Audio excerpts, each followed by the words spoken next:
Our transfer policy each year is typically to sign 2 or 3 players to address tactical rather than positional needs. This summer, I think we've got 2 tactical needs that we will try or are trying to address. One of them is putting the ball in the back of the onion bag.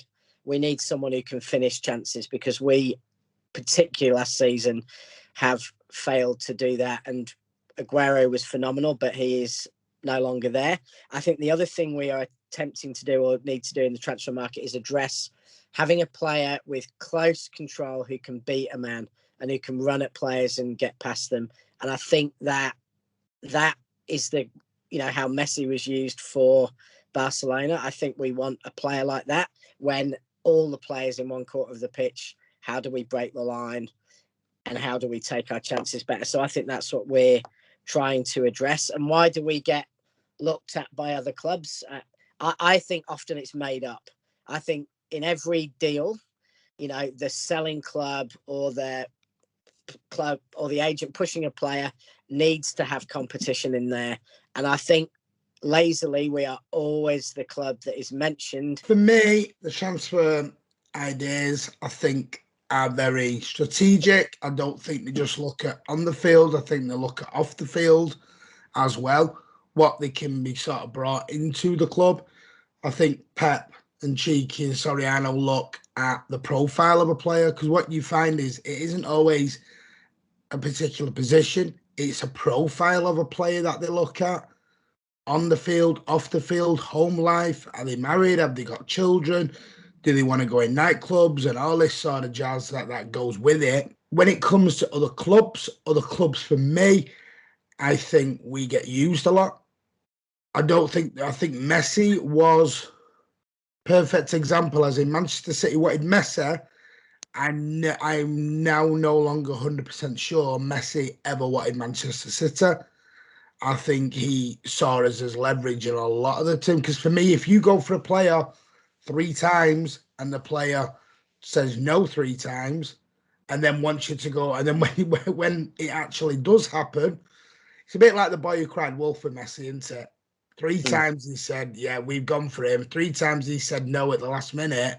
And then the time he actually does want to leave, we go, no, sorry, you played this game too many times. I would just love it to be more positional rather than strategic. I don't think the club look positional-wise all the time, which I think is something we badly need, because there are 2 or 3 positions that have not been addressed for about 3 or 4. One of them's about nearly 5 or 6, 7, 8 years now.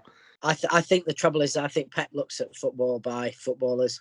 He doesn't look at it by position. And I think, therefore, he wants someone who can do a certain function, whereas we look at it as, positions. And so we're thinking we want left back. Pep's not. He's thinking, I want a player with this control, this profile, who can do this kind of pass and go into this position. I think that's where often the fans are thinking about it differently than the manager.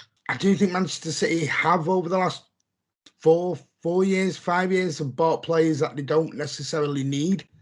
And it does look a little bit like stockpiling. Cancelo, for one. Did we need a right back? Did we need Riyad Mahrez? Great player, and has done as well now. But did we need him at the time when there was other areas in the team that needed to be addressed? I genuinely do think it is Kane or bust now.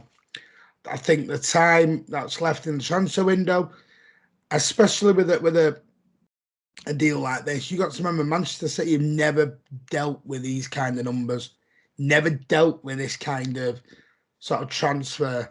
And I do think they've been a little bit naive in terms of they've gone all in on Jack Grealish at a release clause that took longer than probably what a release clause took or should take to get done. And you got to remember they put the bid in for Harry Kane, the first bid of 100 million at the end of June. We're now talking near the sort of midway, just gone over the halfway point in August, and reportedly we've not made our second bid yet. So how serious, does it take you 2 months to get your next bid in? Harry Kane doesn't need to be around to put bids in. So I think Man City have been a little bit naive in this, and they have gone Kane or bust, because reportedly Messi was offered to him before he went to PSG, and they said no, we are literally going after Kane.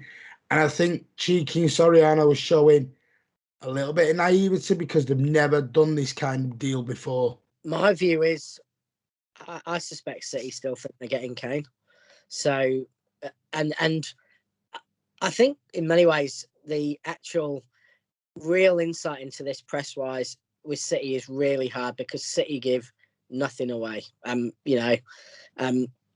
know people who know people at the club, and they very rarely say anything. The journalists don't get briefings off City anywhere near as much as they do off other clubs. So, for all we know, a deal could be agreed, and it's being held off because Spurs are wanting to finalise players or something like that. As there being a plan B and plan C, I'm sure there is a plan B and plan C, but plan B or plan C may involve someone already at the club. So it may involve someone going into, it may be Ferran. It may be something else. I wouldn't be surprised if we did do, if it really became clear that they were going to be with Kane, like, Napoli were over Koulibaly. We actually moved to plan B or C, whichever one Diaz was, incredibly quickly and executed it. So it is possible there'll be someone who's been on our radar in the past, who we haven't talked about for the last 6 months, who is lined up ready to come. But we don't know. That it's everything out the club, and the people connected to it seems to be, we think we're going to get Kane. So we're not talking about any other plans. We've got law firms and money men and everything in abundance. There is absolutely no reason we can't be doing 2-3 big deals at once. We were able, when the club was halfway as formed as it is now, we were able to simultaneously sign Yaya and David Silva, who were huge signings to a much less successful club back then. So I don't actually, and we know that financially we've got the money to do both the Grealish and the Kane deal. So I don't see any reason why you need to slow down one, speed up the other. I think, Omar could be down at, or Khaldoon can be talking to Spurs, or Ferran, whilst Cheeky's talking to Aston Villa. I think the deal for Grealish, the timing was based around them getting their deals done. I reckon that he knew he triggered the clause, as soon as he was back from the Euros. We knew that was done, and we were just waiting for Villa to do what business they wanted. Why don't deals get done early in the summer? Selling clubs, especially if it's a talisman like Kane, that could cost Spurs 10 million plus selling him early in the summer. They lose potentially season tickets. They lose potentially corporate boxes. They lose sponsorship. So it's not good for a club to sell its best player whilst its big revenue period is still in place. But my supposition is that when Khaldoon talked to Pep into staying and renewing his contract, when it looked like Pep would probably go, I'm sure, apart from asking for £15 million a year or whatever his salary is, that Pep would have asked for some commitments on, big players. I suspect that if Kane really was our main target last summer, then there's no reason when Pep renewed that it wasn't Kane, that he said, I want Harry Kane if I stay. And so it may be there's never been any other plan, and that therefore, whether Tottenham are painful to deal with or not, if our owners have said to Pep, we'll go and get Harry Kane for you, then, and they've given their word, then they're going to go out and do it. With Manchester City love a release clause. That is been shown with Laporte, Rodri, Grealish. City like to pay a release clause for one simple reason: they don't have to negotiate. Pep's even mentioned this in his one press conference, is that there is no negotiation in a release clause. It's down to will City pay what they feel that release clause is worth, and 9 times out of 10 they pay it, get it done, because it's simple. Now, what's happened with Harry Kane? Harry Kane has the bid, as I've said earlier, as I recall, went in at the end of June for 100 million. Now, I remember Harry Kane doing this interview for with Gary Neville at the end of May, while there was still a game left to be played from the current season. And he did mention he would like something to be sorted out before the Euros. Now, for me, it's now come out, Harry Kane, we were after last summer. We dropped it to go after Messi. So this Kane deal's been in the offing for 12. And then you heard about this gentleman's agreement and everything. City and Kane have been talking for probably over a year now. And I think personal terms were probably agreed 12 months ago, which is why, for me, I disagree with Rich a little bit. I think City are struggling to deal with the two deals at the same time because of the complexity, because of the fees involved, because of everything that is involved. Got to remember, these are record-breaking deals that we're putting out here. And also, I do think City consciously in the back of their mind know the stick they're going to get. They know what stick they're going to get beaten over the head with. Not only are you dropping 100 million, you're then going to top that later on and bid even more. We've always stayed at 65 million. It's generally been our top off of where we go. And for years, you know, I used to argue with people who say City will never touch that three figure. They won't do it. And it used to annoy me at times because I used to go, we've never bought that one shirt selling world global superstar that is off the pitch as well as on. It does worry me how long this Kane deal is dragging out. Levy's causing it as well. But City knew about Daniel Levy. They dealt with Tottenham before. They bought Kyle Walker for 50 million, remember. But Levy is playing a very strategic game. And I don't believe the reports out today that it's too late in the transfer market to do anything. Because as Rich says, Berbatov was being sold at 5 to midnight. The one difference between us and, say, Real Madrid, Barcelona and PSG is I just think those clubs don't give a shit. PSG signed, when they signed their sponsorship deal with, Qatar Tourist Authority, they backdated it a year. Now, that's just taking the piss. They know they've not been delivered anything for that year, but they did a deal because they needed to get round FFP. They dropped 200 million on Neymar without, and, they'll pay Mbappe $1 million a week. So I don't think they give a crap because I think they are purely a project about football, Qatar, the World Cup, and being big.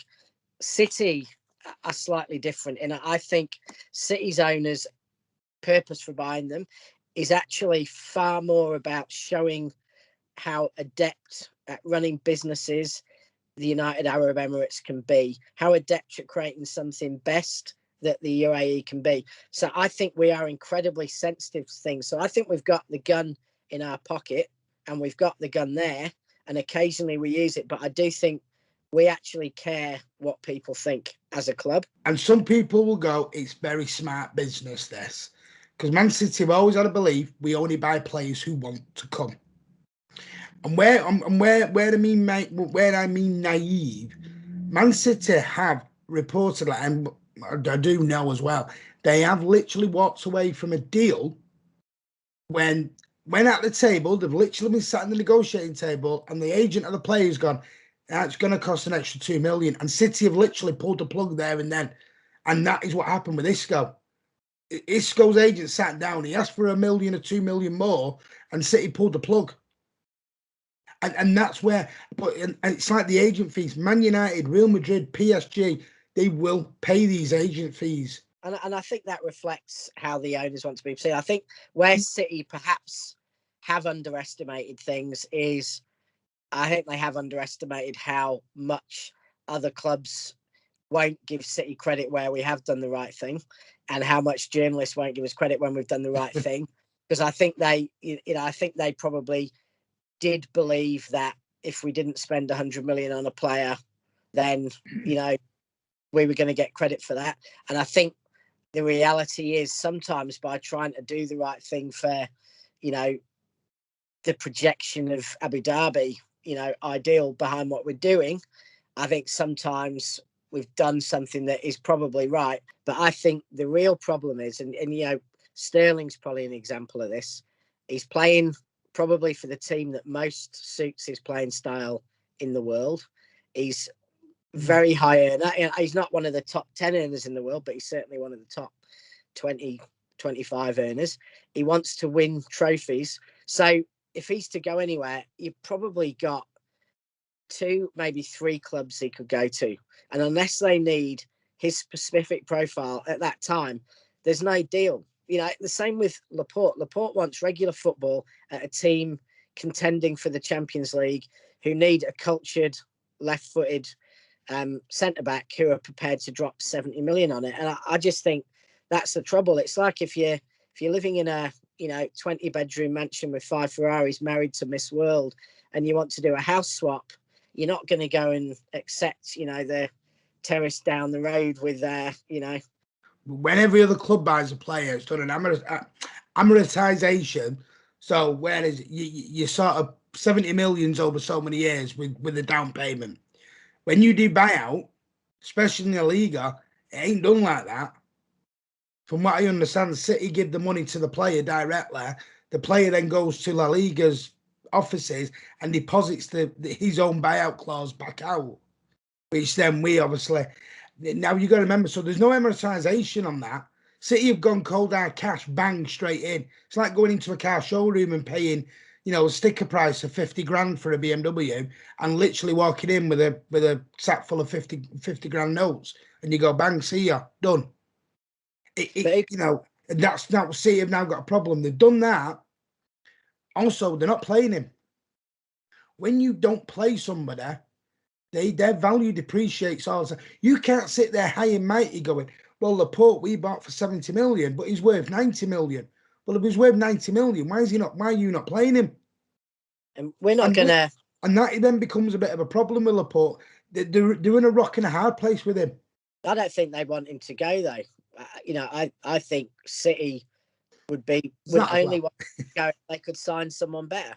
And they're only going to sign someone better for the same money or less. So unless we can see a player we'd want to replace him and someone comes and offers us more money than that, and even then, where can Laporte go? Liverpool aren't going to afford him. We're not going to sell someone to United. Chelsea maybe, but they wanted to spend their money on a forward.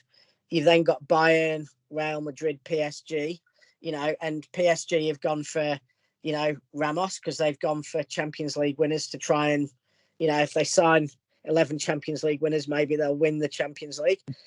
So I just think the problem with Laporte is there's next to no one there who could buy him. Literally Real Madrid. Pay us money. Yeah. And we want cash.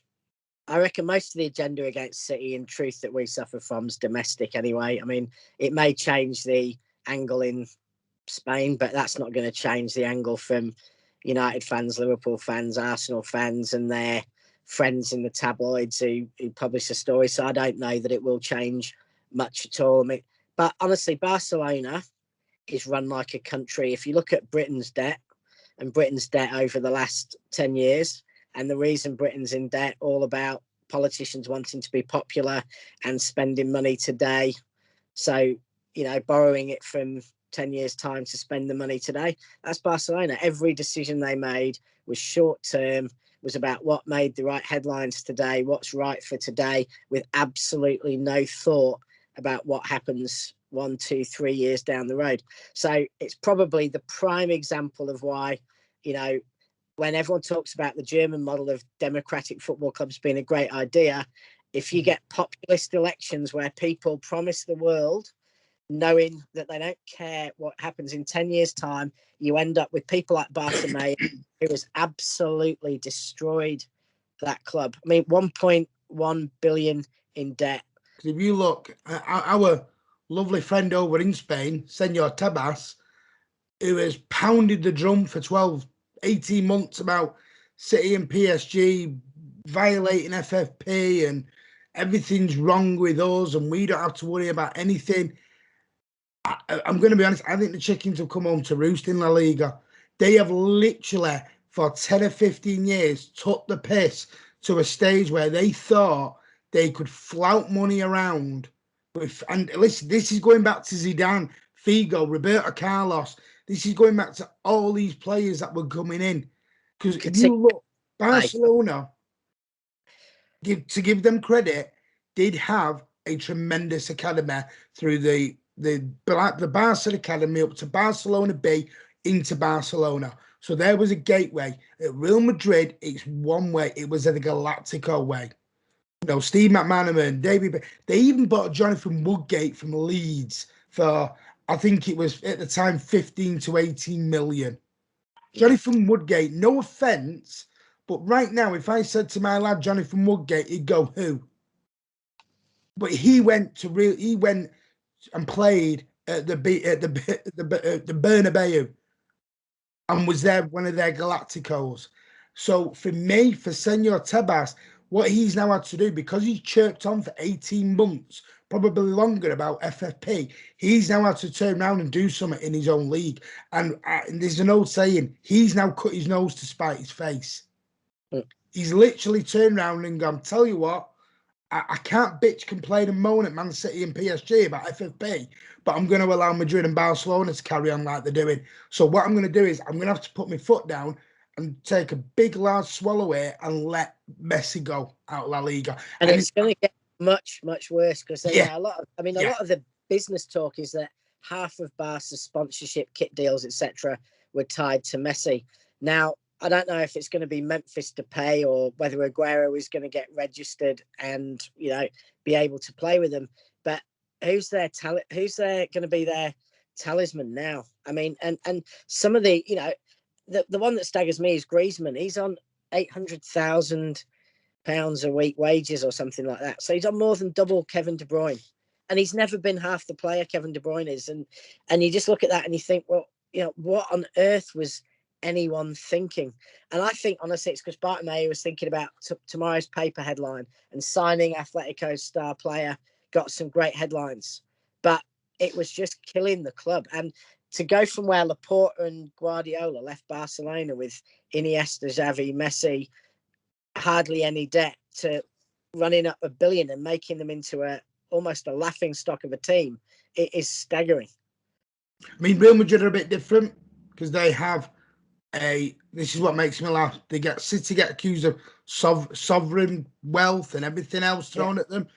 Well, one, Real Madrid needs to be careful because they need to look at who's helping do their renovations over at the Bernabeu, because this may shock some people, but Sheikh Mansour's actually helping finance some of that. You've then also got Real Madrid are run probably, let's be honest, by the King of Spain. Look at their badge. It's the King of Spain runs Real Madrid. We're not stupid. He's the guy, you know, they were allowed to sell their training ground to the king to buy it back for a song. So and that's been allowed to go on all the time in Spain. And the chickens have come home to roost. And unfortunately, La Liga is going to go down and down and down because they haven't got the superstars anymore. The superstars have slowly been migrating. When it's always been the English superstars are going over to Spain, it's now coming the other way.